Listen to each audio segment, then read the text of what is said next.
بسم الله. السلام عليكم ورحمة الله وبركاته. كسو دوادا مطبخ هامونا maanta waxaan sameynaynaa caramel pudding waa macmacaan saddex shay kaaga baahan kaliya beed sonkor iyo caano saddexdana waxaan rajeynayaa inaad madbaxa ku haysatid insha Allah. So let's go. marka ugu horeysa digsiga ayaa waxaan ku shubaynaa koob barkii oo sonkor ah. sonkortaani waxaan isticmaalayaa saad aragtiin tii bunniga ahayd, laakiin cadaankana waa isticmaali kartaa. ta bunniga haddaa isticmaashid waxaa arki doontiin hadhow macmacaankaygu inuu bunni noqonayo. cadaanka haddaa isticmaashidna cadaan buu noqonayaa.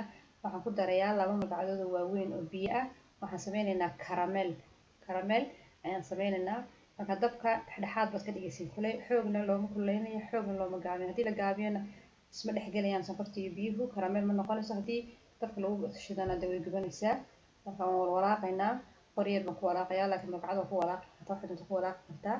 kadibna waxaan ku shubaynaa 2 koob yar ama madiibado yaryar ama baaquli yar waxaad haysatid ayaan ku kala qiyaasaya oo kala qaybinayaa.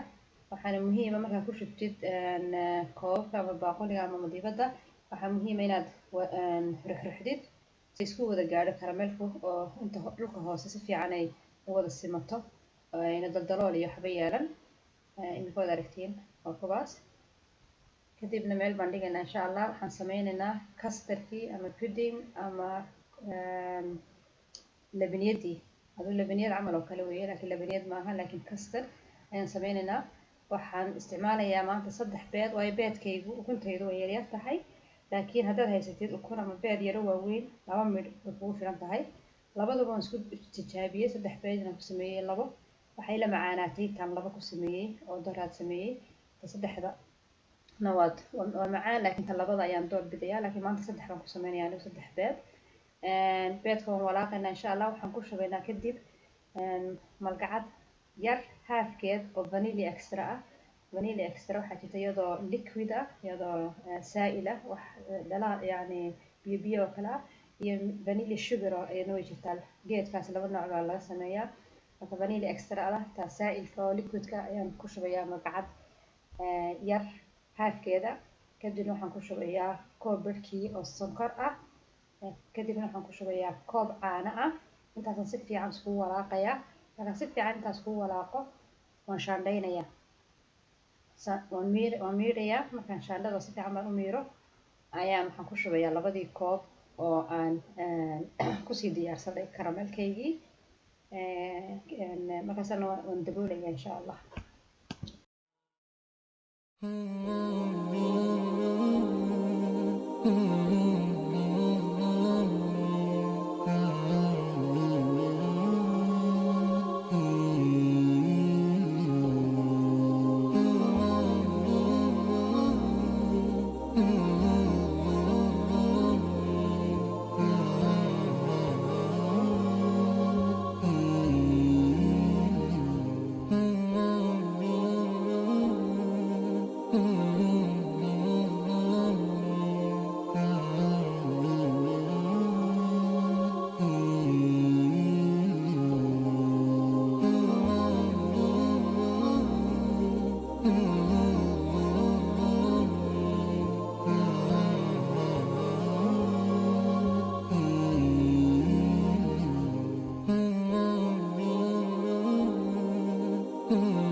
custardkii ama puddingkii ama labaniyadiisa u taqaanidba waa diyaar. imika waxaan ku shubayaa koobabkii karameelka igu sii diyaarsanaa.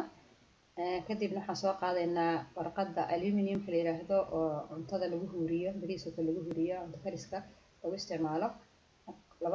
labada koobab ama 2 madiibadood waxaan aad ugu awdeynaa oo ugu dadaynaa aluminiumka saan imika sameynayo. sayna waan huurinaynaa hadhow biyo u dhexgalan oo biyo ugu dhex daadnan karameelka puddingka. marka waxaan ku xirayaa 2 aluminium. kadibna digsi baan soo qaadaynaa, dabkaan saaraynaa. tuwaal yar ayaa digsiga hoostiisa dhigaysaa. markaad dhigtid waxaad ku shubaysaa biyo kulkulul, biyo aad diirisay kulkulayl ah ayaad ku shubaysaa ilaa intay leekaanayso madiibada ama koobka aad karameelka ku shubtay. ayna dhaafin, hadday dhaafto dee biyaa dhexgelaya, hadday xoog u yaraatana ma karkarayso, si fiican uma bislaanayso karameelku. marka dabka biyaha waad aragtiin, marka anigu waxay leeyihiin koobabkayga ay in yar ka hooseeyaan. waan daboolaynaa, steam baa la yidhaahdaa, marka steam waa la huurinayaa, lama karkarinayo dabka wax yar. number 3 buu taagan yahay dabku. waan huurinaynaa, waxaad huurinaysaana muddo 25 daqiiqadood ah. iminka waan kasoo saaray, waad aragtiin 25 daqiiqadood bay digsiga ku jirtay. marka way bislaatay karameelkii. foornada xataa waa gelin kartaa haddaad doonaysid oo haysatid koobab foorno aan jabayn oo foornada aan waxba ku noqonayn. iminka waxaan dhigaynaa markaa muddo 3 saacadood ah ayaan dhigaynaa. talaagadii baan iminka kasoo saaray. midi yar baa soo qaadanaysaa, hareeraha ayaad saad uga hareeraha ayaad ka bixinaysaa karameel puddingka, si hadhow markaad daboolka markaad koobka ku shubaysid, maxaan ka wadaa markaad blade ku shubaysid ay kugu soo baxdo karameelkii. oo kaas iminka tada voila, waad aragtiin karameel waa fudayd, 3 shay buu ka samaysan yahay, waa macaan, caruurta aad bay u jecel yihiin. wax yar aad boobsiin kartid. 3 shayna insha Allah badanaa dadka guryaha way u yaalaan. marka I hope you like insha Allah. waan arki doonaa next time insha Allah. fi amaan illah, wassalaamu calaykum waraxmatullaahi wabarakaatuh.